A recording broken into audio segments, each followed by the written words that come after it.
O quarto relacionamento entre Jesus Cristo e o cristão, entre você e ele, entre aqueles a quem ele redimiu e ele, também é um pouco mal entendido nos nossos dias. Tanto assim que nós fugimos um pouco de usar as palavras hebraicas e gregas que o descreviam, tanto no Antigo Testamento quanto no Novo Testamento. Em busca dessa intimidade maior com Cristo, é preciso que reconheçamos que Ele é Senhor e eu sou escravo. Essa palavra escravo é uma palavra feia. Nós a usamos em contextos negativos e dizemos, eu não sou escravo de ninguém. Você não pode me fazer de seu escravo. Frequentemente em relacionamentos conjugais, familiares, essa palavra é usada com um sentido pejorativo. Numa época em que é tão comum buscar a independência financeira, trabalhista, de carreira, numa época em que cada vez mais a individualidade é valorizada, ser escravo de alguém parece um retrocesso, parece alguma coisa do século XIX, parece algo indesejável. Ao lermos as Escrituras, nós precisamos lidar com os temas com uma certa inteireza, com uma disposição de olhá-lo do começo até o final. E precisamos fazer isso também com esse conceito de escravidão, de serviço, de servitude em relação a Jesus Cristo. A escravidão era uma realidade, tanto no Antigo quanto no Novo Testamento. A legislação de Israel, o código de leis proposto por Deus a Israel, por meio de Moisés, lá no Sinai, continha muita legislação sobre senhores e escravos. E nós não teríamos tempo aqui, numa única palestra, de levantar esses conceitos e trabalhar com eles. Aquilo que Moisés codificou para o povo de Israel, que transformou em leis e estatutos que Israel devia obedecer, é uma versão muito mais humanizada, muito mais terna, vamos dizer assim, muito mais cuidadosa do que aquilo que outros códigos de lei no Oriente Médio Antigo tinham como estipulações para o relacionamento senhor e escravo. O que eu estou dizendo é que quando Deus olhava para essa prática, Ele a olhava da perspectiva da dignidade da pessoa humana. E quando você lê Êxodo, Levítico, Números e Deuteronômio, nas suas referências a escravos, particularmente Êxodo e Deuteronômio, vai descobrir que é um conceito bastante diferente do nosso, da visão que nós temos de escravidão. Israelitas podiam até vender-se como escravos em tempos difíceis. Era possível que não apenas o indivíduo, mas ele, esposa e filhos se tornassem escravos de um outro israelita, dadas determinadas situações. Isso é algo relativamente inconcebível para nós aqui, especialmente na nossa sociedade ocidental.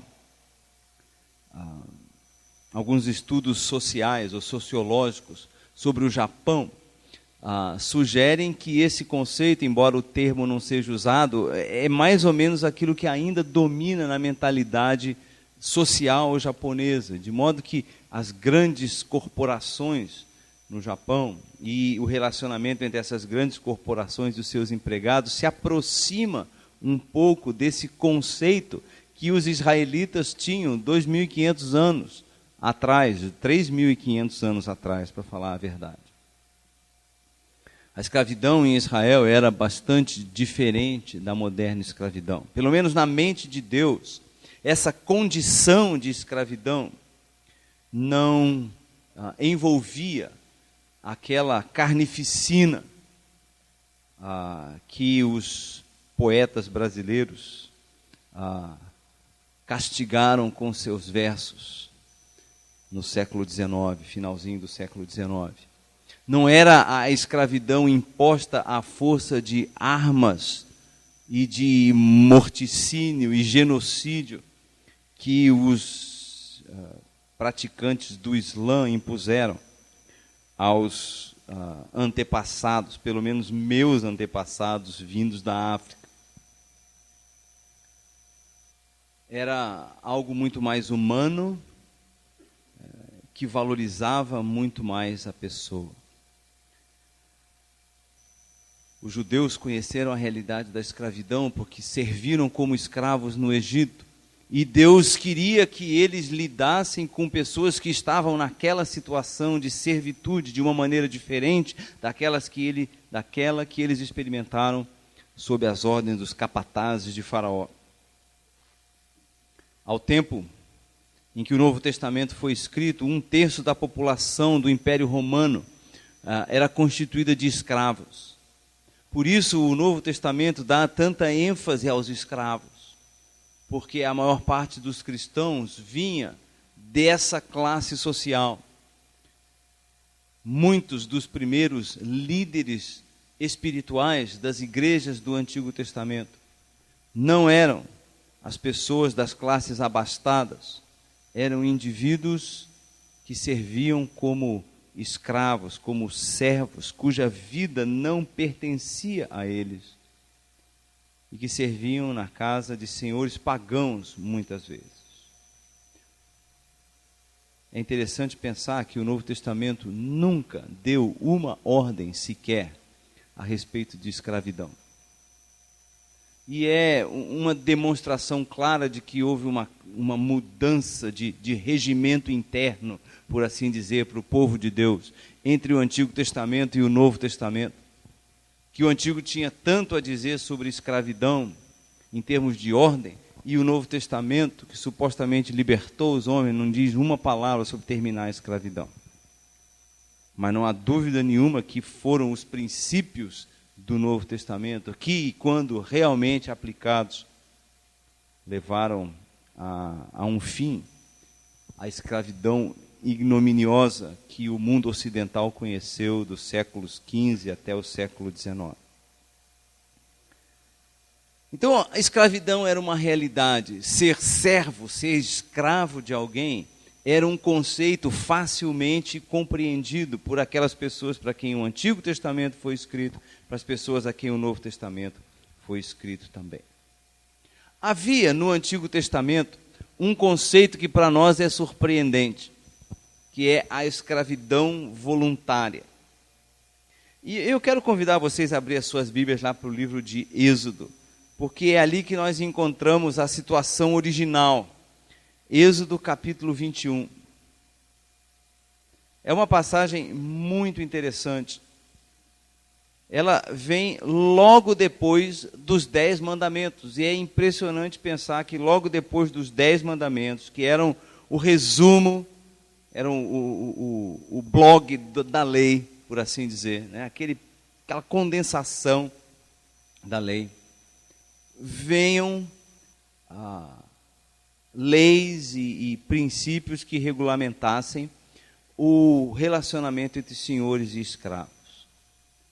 No capítulo 21, nós lemos, versículo 2.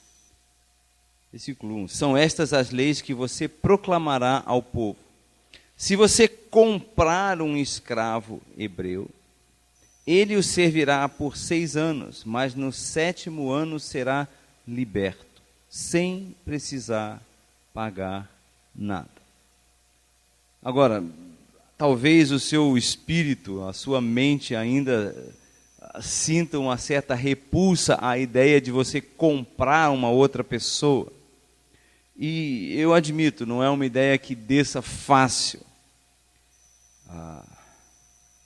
Mas o que vem depois é um progresso tão gigantesco em relação àquilo que havia, que nós só podemos apreciar quando percebemos que não aprove ao Deus que sabe todas as coisas, que conhece todas as coisas, jogar o pacote inteiro da sua revelação de uma vez sobre os homens, mas que ele foi pouco a pouco deixando cair gotas da sua misericórdia sobre a vida do seu povo, para que aos poucos eles fossem entendendo aquilo que o livro de Gênesis já havia indicado. O homem criado à imagem de Deus com supremo valor por ser imagem de Deus, não por ser homem, mas por ser imagem de Deus.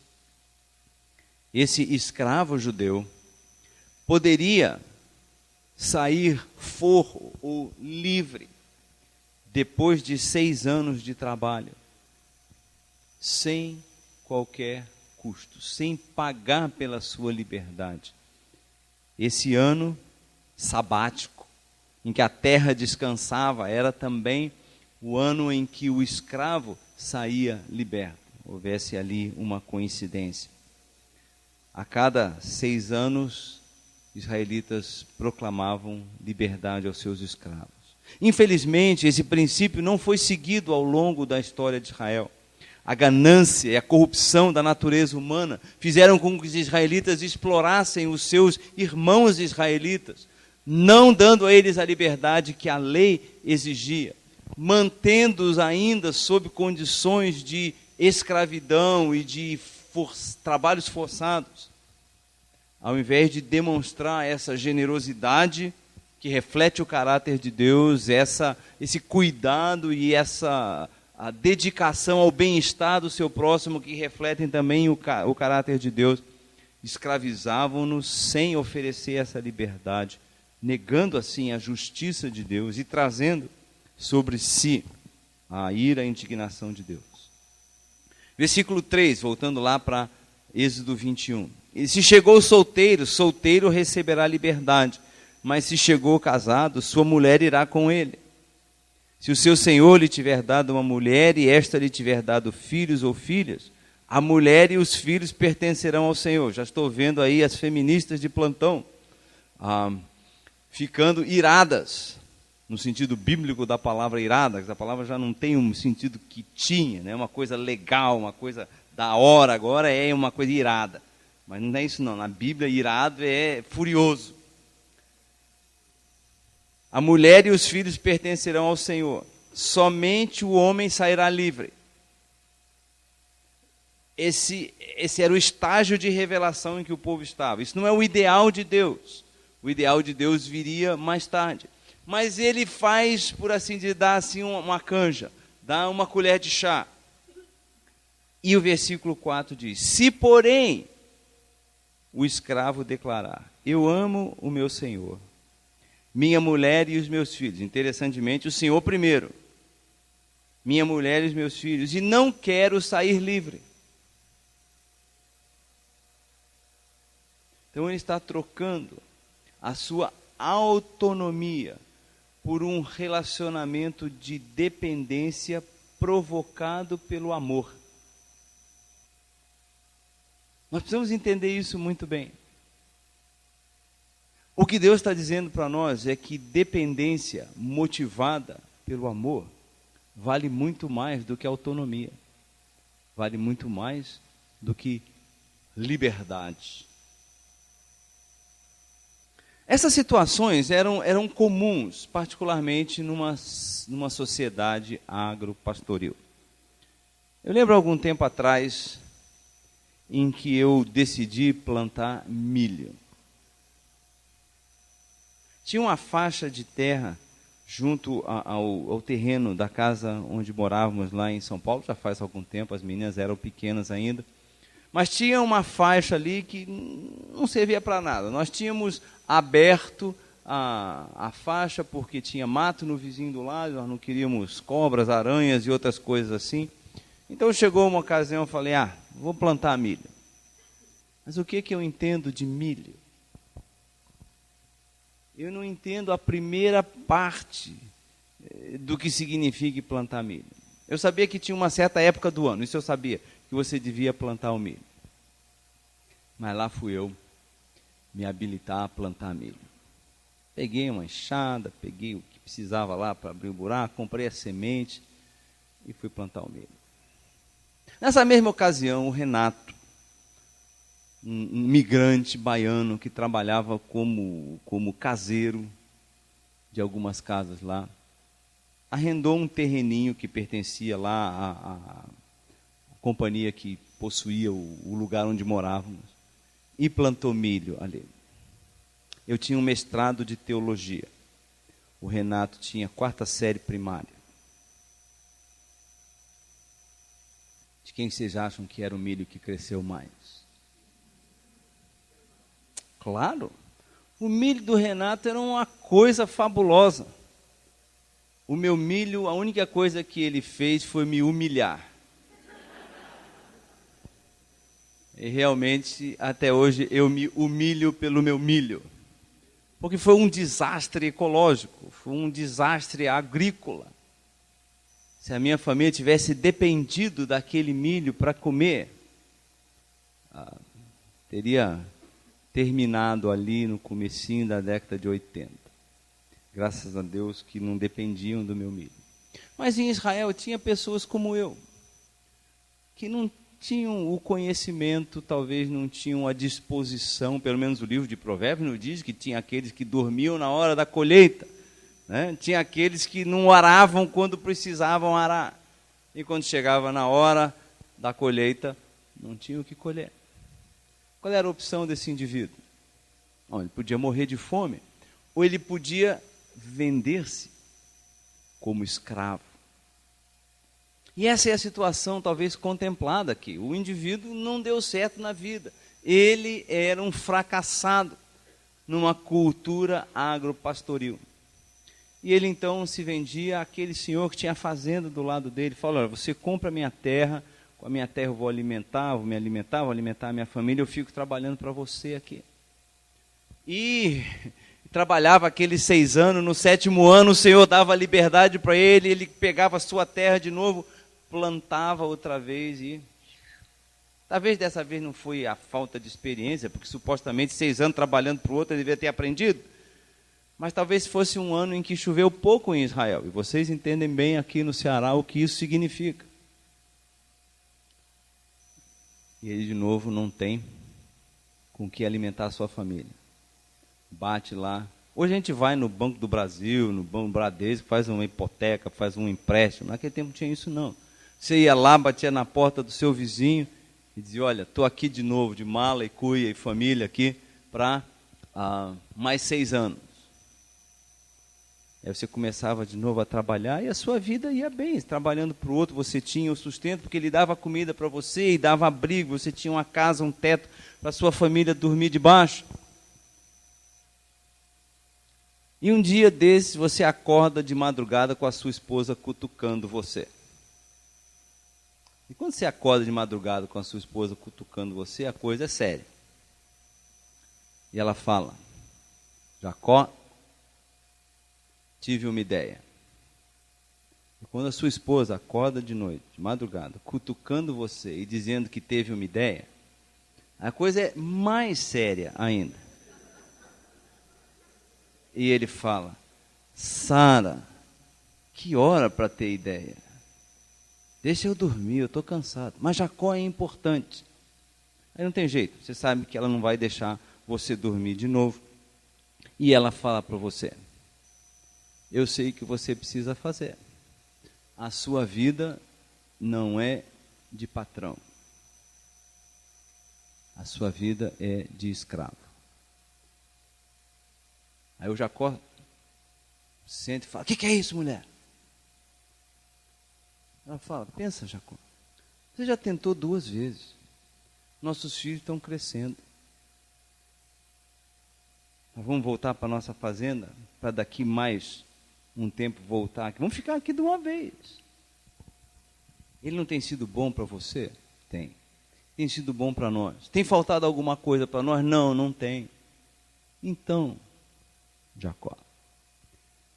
E no dia seguinte, para não prolongar a discussão de madrugada com a esposa, Jacó vai procurar aquele a quem ele se vendeu e diz: olha, o ano que vem é o ano da minha liberdade, mas eu gosto de estar aqui.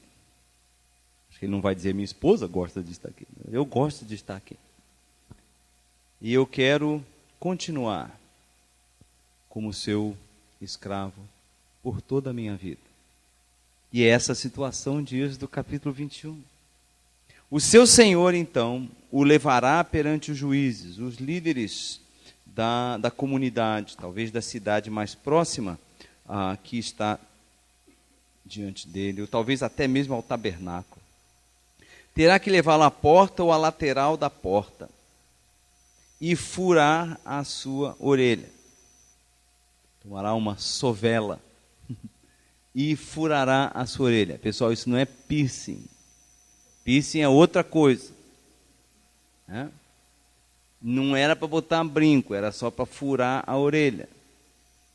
E aquela orelha furada era o sinal de que aquele homem pertencia a outro e que o seu serviço era dirigido para aquele senhor e que a sua lealdade, a sua dependência era uma dependência de amor pela qual ele abria a mão da sua autonomia.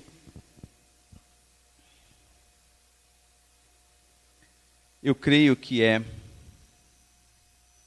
essa a figura que está contida lá no Salmo 40, e eu acho que isso não está na tela, não vai aparecer na tela, mas eu queria que você colocasse aí. Salmo 40, versículo 6. Salmo 40 é um salmo muito bonito, não dá tempo da gente lê-lo todo. Mas há uma hora em que o salmista, nesse cântico de gratidão e de exaltação a Deus, apresenta para nós uma figura muito interessante. Versículo 6. Sacrifício e oferta não pediste, mas abriste os meus ouvidos. Aí uma notinha de rodapé diz assim: ou furaste as minhas orelhas. Então ele está expressando um pouco dessa relação de serviço que Deus quer ter conosco. Ele quer que nós expressemos o nosso amor por meio de um relacionamento de dependência, no qual nós abrimos mão da nossa autonomia. Ele está dizendo: o que Deus deseja não é religiosidade, não é sacrifício e holocausto, não é uma religião que Ele quer um relacionamento. E esse relacionamento vem expresso nessa orelha furada do servo. É uma metáfora que ele está fazendo de novo aí. Os salmos estão cheios dessas comparações. Nesse caso aqui é uma metáfora mais implícita, dizendo: furaste os meus ouvidos.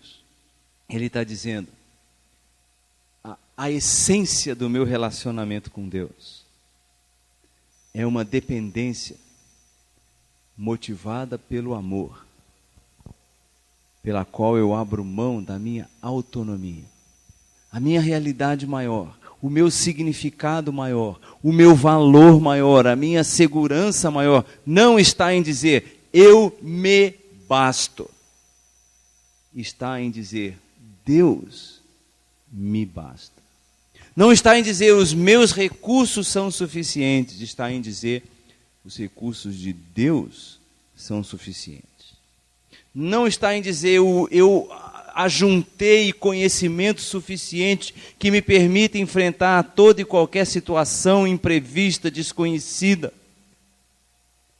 mas que eu lanço mão dos recursos da sabedoria de Deus, que me é concedida e ministrada pela palavra por intermédio do Espírito de Deus, porque eu dependo dele, como aquele servo encontrava a sua realização, a sua segurança, o seu valor nesse relacionamento de servitude permanente diante do seu Senhor. Essa é a figura que subjaz, que está por trás do conceito de servo de Deus no Novo Testamento. E nós precisamos, então, olhar um pouquinho mais sobre isso, ainda no Antigo Testamento. Um outro conceito que nos impressiona no Antigo Testamento a respeito de servo, além desse, é que o termo servo adquire honra por causa da pessoa a quem era dirigido o serviço. Várias vezes nós vamos encontrar indivíduos no Antigo Testamento identificados como servos do Senhor ou servos de Deus. E eu alistei apenas 3 aqui, na verdade eu quero falar de um outro. Moisés é chamado de servo do Senhor. E a palavra Eved Adonai, a expressão Eved Adonai, servo do Senhor, designa esse que foi um instrumento de Deus para dar estrutura, para dar consistência a Israel como nação. Aquele por meio de cuja liderança aquela horda, aquele bando que saiu do Egito, chegou a Canaã como uma nação, com exército, com lei, com liderança estabelecida, servo do Senhor. Josué, depois dele, também é chamado de servo do Senhor. No final do capítulo do livro de Jó, Jó também é chamado de servo do Senhor. Ele não realizou os grandes feitos milagrosos de Moisés. Ele não concedeu uma legislação a um povo, nem forjou um povo a partir de um bando de escravos. Mas na sua luta íntima e dolorosa e doída e marcada por amargura, por revolta às vezes, por questionamento, esse homem conquistou para si o título de servo de Deus. E Deus critica aqueles 3 amigos dizendo: vós não dissestes de mim o que é certo, como meu servo Jó. Jó passa por toda aquela angústia e sai com o título honorífico: servo do Senhor. Davi é chamado de Davi, meu servo, em várias ocasiões. Ele se intitula assim e ele clama a Deus assim, com base nessa titulação: Senhor, eu sou teu servo, filho da tua serva. Algumas pessoas criticaram a Mel Gibson por ter colocado essas palavras nos lábios de Jesus nas cenas iniciais, se a memória não me falha, do filme A Paixão de Cristo. Como é que ele sabe que Jesus falou isso? Porque provavelmente Jesus tinha cantado essas palavras ao sair para o Monte das Oliveiras. Ao sair lá da ceia, eles cantaram a segunda parte do Halel egípcio, aqueles salmos de 114 a 121, que eram tradicionais no Seder, na cerimônia de Páscoa dos israelitas já naquela época. Então essas palavras estavam nos lábios de Jesus, palavras lá do saltério. Senhor, eu sou o teu servo. É um título de honra. Por quê? Porque aquele de quem alguém era servo emprestava a esse serviço a honra que ele, como pessoa, como autoridade, possuía.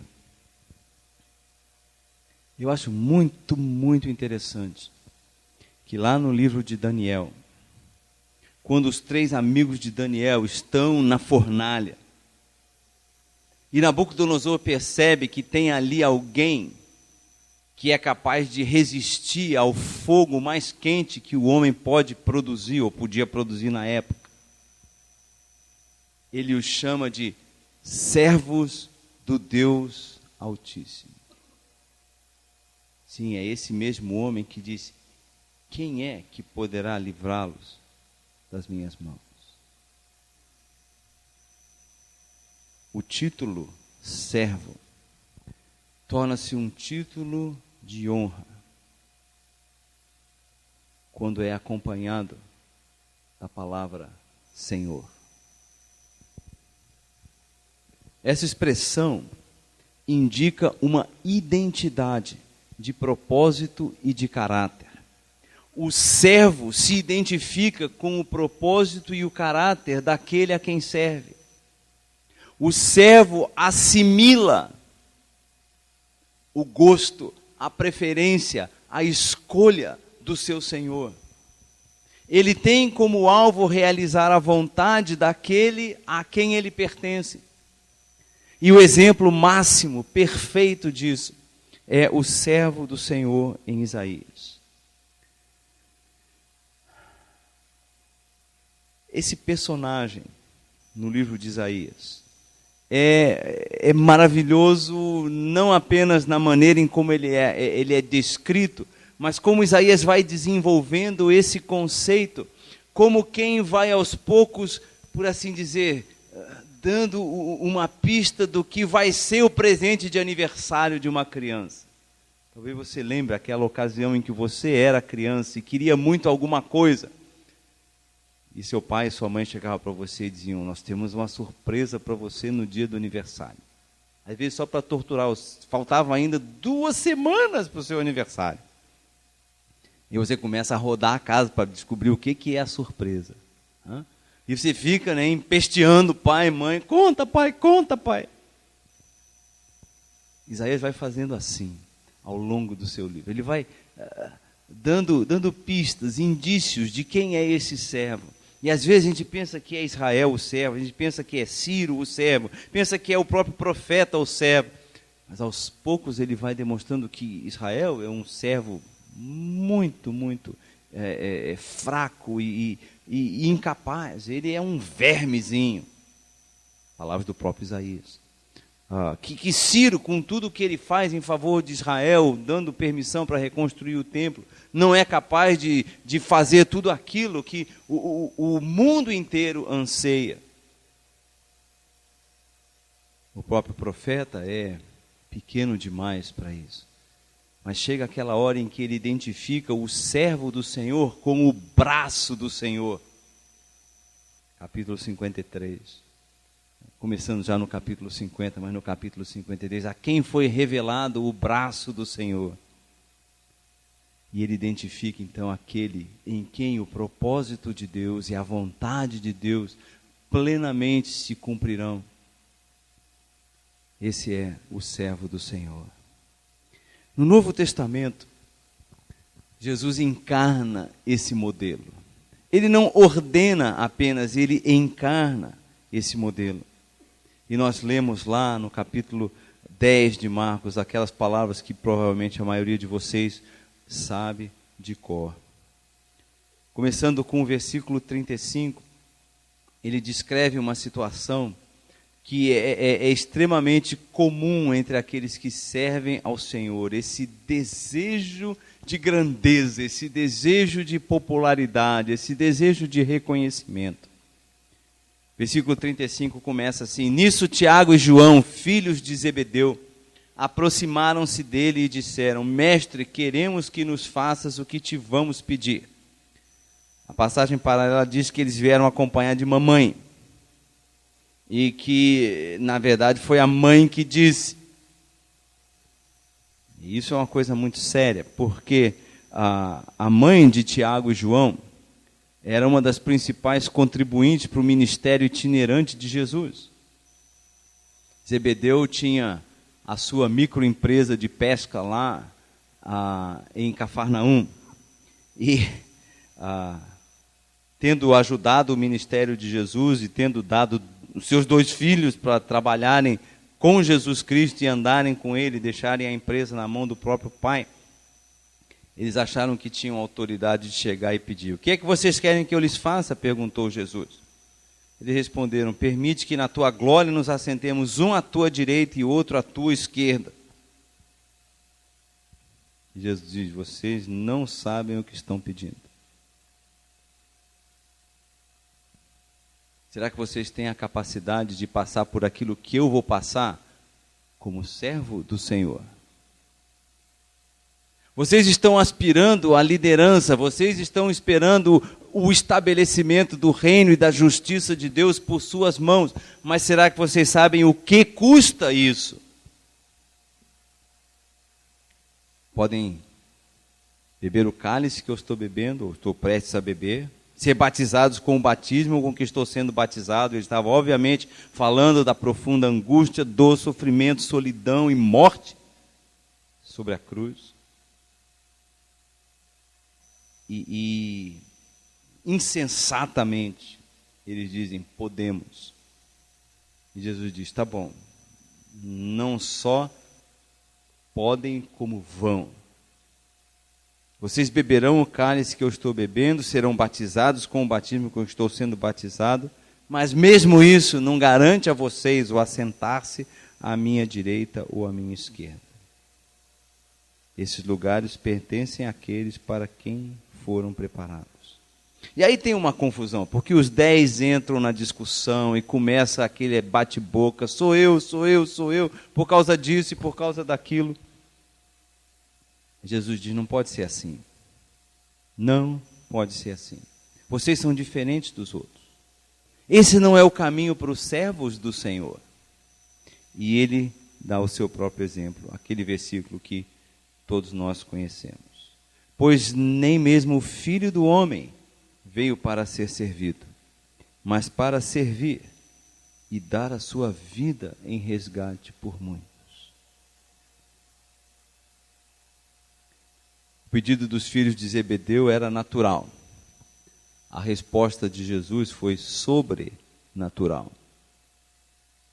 O serviço que Jesus modela para nós é um serviço sacrificial. Não é o serviço da conveniência, o serviço das 8 às 5 com 1 hora de almoço. É o serviço do doulos, do eved, as palavras grega e hebraica, para servo, para escravo. É o tempo integral. É a noite de sono e o dia de suor. Eu vim não para ser servido, mas para servir. Eu vim para tocar os leprosos. Eu vim para mancar com os coxos.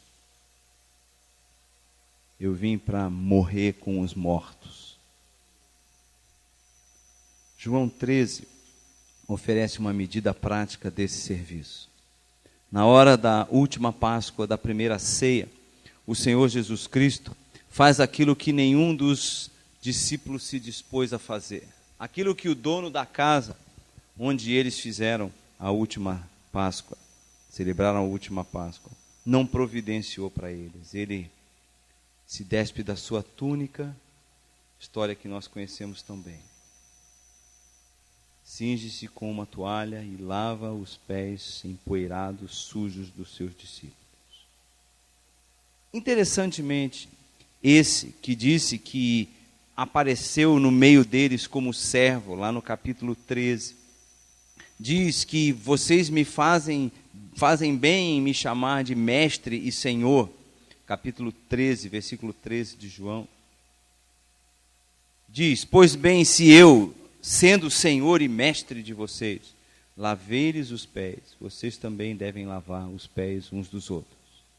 Assumir a posição, a função, a postura de servos.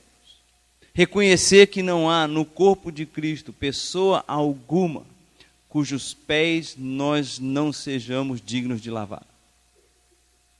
Pessoas a quem não devamos e precisemos pedir perdão e perdoar. Pessoas cujos motivos de intriga ou de picuinhas e amarguras nós não sejamos chamados a esquecer e a quem devemos oferecer o nosso serviço. Esse é o modelo sacrificial de Jesus. Mas esse Jesus que lavou os nossos pés tem, entretanto, a prerrogativa de ter servos. Interessantemente, no capítulo anterior, capítulo 12, versículo 26, Jesus fala dos seus servos. E ele fala num contexto em que ele está falando da sua própria morte. Então, ao pensarmos em serviço em relação a Jesus Cristo, temos que pensar no contexto em que essa frase acontece. E o contexto é: se o grão de trigo não cair na terra e morrer, fica só. Esse é o contexto. É Jesus dizendo: a minha vida veio para ser plantada aqui na morte, para produzir vida. Aí ele fala: se alguém me serve, precisa seguir-me. Seguir-me para onde? Para o seminário, né, Senhor? Não. Para a sementeira. Aliás, na verdade, esse é um dos sentidos da palavra seminário. Seminário é uma sementeira. Mas Jesus estava falando aqui da sementeira do túmulo. Então, o contexto de serviço ao que o Senhor Jesus Cristo nos chama não é um contexto socialmente agradável, emocionalmente agradável. É um contexto de unir-se a Ele numa vida que se entrega. Numa vida que aos olhos dos homens se perde. Há muitos jovens por aqui. E é empolgante ver vocês aqui. E o desafio dessas palavras de Jesus Cristo precisa calar fundo no seu coração. Alguns de vocês, jovens, já estão compromissados com uma vida de serviço, tempo integral, para o Senhor Jesus Cristo. E eu me regozijo com vocês por isso. Eu preciso exortar, é uma chamada para morrer dia a dia. Mas há alguns ainda que talvez não tenham considerado as implicações desse serviço. É um serviço glorioso, mas é um serviço modelado pela entrega da vida, com as implicações todas daquilo que Jesus Cristo falou. Quem ama a sua vida, a perderá. Ao passo, aquele que odeia a sua vida, ou que despreza a sua vida neste mundo, a conservará para a vida eterna. E aí ele diz: quem me serve precisa seguir-me, e onde eu estou, o meu servo também estará. Aquele que me serve, meu Pai o honrará. Nós começamos ontem a nossa segunda preleção, a primeira que eu fiz, com o versículo de Filipenses capítulo 2, versículo 9. Pelo que também Deus o exaltou sobremaneira, Ele deu o nome que está acima de todo o nome. Se alguém me servir como eu servir ao Pai, o Pai o honrará, quando Ele me honrar. Não é aqui o lugar onde os servos do rei recebem a glória. Podemos receber o afeto dos irmãos, podemos receber as honrarias e a simpatia dos irmãos, mas não é esta a nossa honraria final. O Pai nos honrará. Há uma outra indicação a respeito disso de novo. O Senhor Jesus Cristo indica que ele se considerava Deus e era digno da mesma honra. O servo de Deus era um servo dele. O contexto dessa afirmação, de novo, significa que servir a Cristo significa substituir valores temporais por valores eternos. Profissão, carreira, valores podem ser sacrificados sem medo, porque servir a Jesus Cristo é a carreira maior, é a vocação máxima a que qualquer um de nós pode aspirar. E essa afirmação de Jesus Cristo traz consigo a certeza de que Deus não é injusto para esquecer-se desse compromisso de dependência motivada pelo amor que um servo tem. Vamos terminar falando um pouquinho rapidamente sobre o nosso serviço. Em primeiro lugar, esse nosso serviço, de novo, é fruto da nossa gratidão. Não pense por alguma razão que você pode se apresentar a Deus como servo dele, simplesmente porque isso traz algum tipo de prestígio, porque isso traz algum tipo de honraria. Ele é fruto de uma gratidão que procede da percepção daquilo que Jesus Cristo fez por nós. Paulo escreve em 2 Coríntios capítulo 5, versículo 14, o amor de Cristo nos constrange, ele nos aperta o íntimo, o coração, motivando-nos a esse tipo de serviço, que é um serviço que não traz, na maioria das vezes, a honraria que a sua dedicação mereceria, pelo menos aos olhos dos homens. O amor de Cristo nos constrange, a graça dele por nós é que é a mola propulsora desse serviço. Esse serviço a Jesus Cristo não é um serviço de simples eficiência, é um serviço que vai muito além, não é um serviço de relógio de ponto. Falando sobre aqueles que aspiravam servir a ele, Jesus Cristo disse essas palavras chocantes. Lucas 17:10, assim também vocês, quando tiverem feito tudo o que lhes for ordenado, devem dizer, somos servos inúteis, porque fizemos apenas o que devíamos fazer. Só cumprimos o nosso dever, somos inúteis. Se eu gostaria de trabalhar para uma companhia que no fim de dia fizesse você chegar diante de um microfone, diante dos seus colegas e dizer assim, cheguei às 8 horas em ponto, não fiquei enrolando na hora do cafezinho, trabalhei com tudo que eu podia em termos de conhecimento e capacidade, fechei o meu trabalho depois da hora do serviço, eu sou um servo inútil. Não parece motivação muito grande? Mas o Senhor Jesus Cristo está querendo dizer com isso que o nosso padrão é o padrão dele. Até os empregados deste mundo, aqueles que trabalham pela simples temporalidade da vida, são capazes de fazer isso.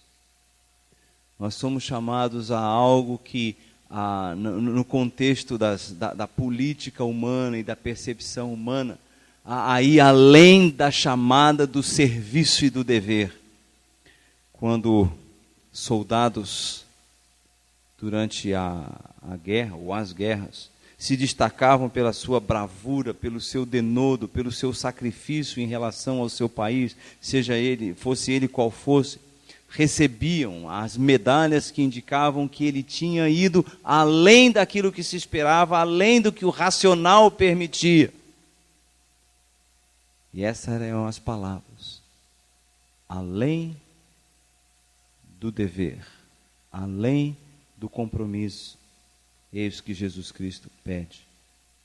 O nosso serviço é dirigido a Cristo, mas obviamente não podemos levá-lo ao céu. Então o Senhor nos oferece a oportunidade de servi-lo, servindo ao seu corpo, servindo àqueles a quem que partilham conosco essa dedicação ao Senhor. E o apóstolo Paulo, falando sobre esse serviço, diz lá em Gálatas 5, versículo 13. Irmãos, vocês foram chamados para a liberdade, mas não usem a liberdade para dar ocasião à vontade da carne, ao contrário, sirvam uns aos outros mediante o amor. Paulo é cheio dos seus paradoxos. Vocês foram chamados para ser livres. Como é que você exerce a sua liberdade? Sendo servo dos seus irmãos. Essa é a beleza da nossa liberdade. Nós somos livres e tanto mais livres quanto mais servos nos tornamos. Pelo amor. Que amor? O amor de Cristo que nos constrange e o amor a Cristo que nos motiva a lavar os pés uns dos outros, a carregar os fardos uns dos outros, a chorar com os que choram, a alegrarmos-nos com os que se alegram, a encorajarmos com nossas palavras, a suprirmos com os nossos bens, a vigiarmos em nossas orações, servir uns aos outros, porque aí está a verdadeira liberdade. Nós só compreenderemos isso e faremos isso quando o senhorio de Cristo for realidade em nossa vida. Quando aquele que é o nosso Salvador for constantemente convidado a assenhorear-se, a dominar área após área de nossa vida. Essa é uma batalha constante, é uma prática cotidiana. E Paulo entendia isso. Por isso ele disse, lá em 1 Coríntios capítulo 4, portanto, que todos nos considerem como servos de Cristo. Nós temos que viver com essa consciência, somos servos, Ele é o nosso Senhor. E então poderemos servir. E eu vou terminar como o Mauro começou ontem. Porque o grande paradoxo de ser um servo de Jesus Cristo é que quanto mais servos nós nos tornamos, mais amigos Ele nos considera. Já não vos tenho chamado servos, tenho-vos chamado amigos. Porque o servo não sabe o que o seu Senhor faz. Mas eu, tudo aquilo que ouvi de meu Pai, isso eu lhes tornei conhecido. Há uma coisa daquilo que Jesus disse, daquilo que o Pai disse a Jesus, que Ele ainda não disse para nós. Mas Ele vai dizer um dia. E vai ser a coisa mais doce que jamais ouviremos. E depende de um serviço de dependência que é fruto de amor, que renuncia à autonomia, que reconhece a grandeza daquele a quem nós servimos, que não discrimina os objetos do serviço, que é feito por amor àquele que nos serviu, dando a sua vida por nós. Algum dia Ele vai chegar para aqueles que viverem para ser seus servos e dizer: bem está, servo bom e fiel. Entra no gozo do teu Senhor. Desfruta de tudo que é meu. Isso Ele ouviu do Pai. Isso Ele vai dizer um dia para os seus servos. Ele é Senhor, você e eu somos servos. Nosso Deus e Pai, quantas vezes nós decididamente queremos ser autônomos. Ajuda-nos a entender que quanto mais autônomos tentarmos ser, tanto mais autômatos nós seremos. Mas em que ao nos tornarmos deliberadamente, por amor ao nosso Senhor, servos dele, tanto mais amigos nos tornaremos. Que quanto mais buscarmos servir, tanto mais livres nos sentiremos. E que o modelo daquele que serviu a todos nos inspire hoje a adotar a postura, a posição e a prática do serviço, com os recursos que nos deste, com os dons que nos concedeste, com as oportunidades que nos ofereceste. Faz-nos, Senhor, amar-te. Fura as nossas orelhas, para que te sirvamos de coração íntegro, com a plena alegria dos que sabem que aqueles que servirem a Jesus Cristo, Deus há de honrar. Nós pedimos em nome de Jesus. Amém.